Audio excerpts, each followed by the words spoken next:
নমস্কার বন্ধুরা, শ্যামলীর জীবনের পাঁচমিশালিতে আপনাদের স্বাগত জানাই।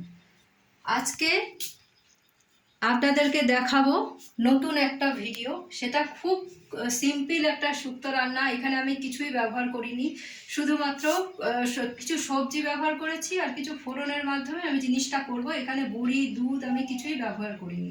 এই গরমের দিনে শরীরকে ঠান্ডা রাখতে শুক্তো আমাদের খুবই প্রয়োজনীয় জিনিস। তাই জন্য এখানে আমি বেশি রিচ করছি না, খুব সাদামাটাভাবে আমি শুক্তোটা দেখাচ্ছি। আমার চ্যানেলটা যদি আপনাদের ভালো লেগে থাকে আপনারা প্লিজ লাইক, শেয়ার এবং কমেন্ট করবেন। আমি শুধু দেখিয়ে দিচ্ছি কি কি আইটেম আমি এখানে নিয়ে নিয়েছি। প্রথমেই আমি দেখিয়ে দিই, এখানে উচ্ছে ভেজে নিয়েছি, তারপরে এখানে বেগুন ভেজে নিয়েছি, আর আছে আমার কাছে আমি এখানে একটা লাল আলু টুকরো করে নিয়েছি কাঁচা কলা আর কিছু সসনা ডাঁটা। এরপর আমি কড়াইতে তেল দেওয়া হয়ে গেছে, আমি 5 ফোড়ন দেব। 5 ফোড়নটা লাল লাল হয়ে ভাজা হয়ে যাওয়ার পরে আমি দেব, তার মধ্যে এই সবজিগুলো আমি ছেড়ে দেব।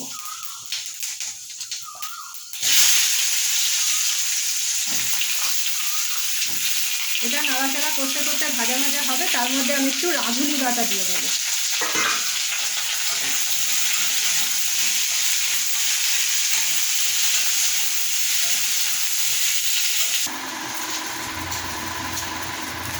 আমার আনাজগুলো একটু ভাজা ভাজা হয়ে গেছে, এর মধ্যে আমি দিয়ে দেবো শুধু রাঁধুনি বাটা।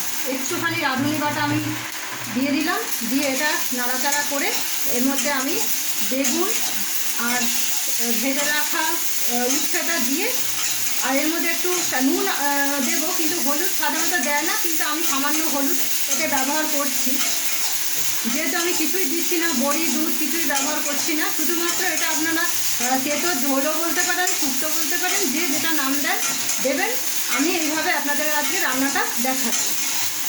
এরপর এর মধ্যে ছেড়ে দেবো আমি উচ্ছেটা। বেগুনটা একটু পরে দেবো, বেগুনটা যেহেতু ভাজা হয়ে গেছে এরপর গলে যাবে যদি ঝোলে দিয়ে দিই। ঝোলটা একটু ফুটে গেলে তার মধ্যে আমি দেবো, তারপর এর মধ্যে আমি আর নুন দিয়ে দিচ্ছি,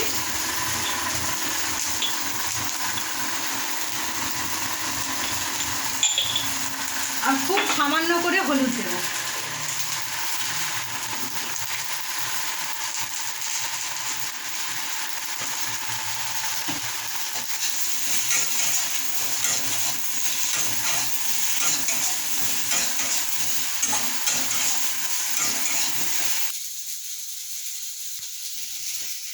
রাঁধুনি বাটা দেওয়ার পর আমার সবজিটা এইরকম কালার এসছে, এটা ভাজা ভাজাও হয়ে গেছে, মশলাটাও ভালোভাবে কষে গেছে। মশলা বলতে শুধুই এখানে রাঁধুনি বাটা ছাড়া আমি আর কিছুই দিইনি, ব্যবহার করিনি। এবার দিয়ে দেবো প্লেন জল। প্লেন জল দেবো, এর জল দেওয়া হয়ে গেল। এরপর আমার এটা চাপা দিয়ে দেবো, ফুটতে শুরু করবে। ফোটার পরে আমি ফুটে গেলে একটু সিদ্ধ হয়ে আসলে বেগুনগুলো ছেড়ে দেবো। এইভাবেই আজকে আমি শুক্তো রান্নাটা করলাম। আপনারা দেখবেন, দেখে যদি আপনাদের শুক্তো রান্নাটা ভালো লাগে আপনারাও এইভাবে বাড়িতে করুন। সবার বাড়িতে সব জিনিসটা সবসময় হাতের কাছে পাওয়া যায় না, কিন্তু সব জিনিস দিয়েই যে শুক্তো রান্না করতে হবে এমন কিছু মানে নেই। আপনাদের হাতের কাছে যা আছে, যেগুলো মেন উপাদান, সেগুলো যদি কিছু থাকে সেগুলো দিয়েই চটজলদি বানিয়ে ফেলুন এরকম একটা তিতর ঝোল।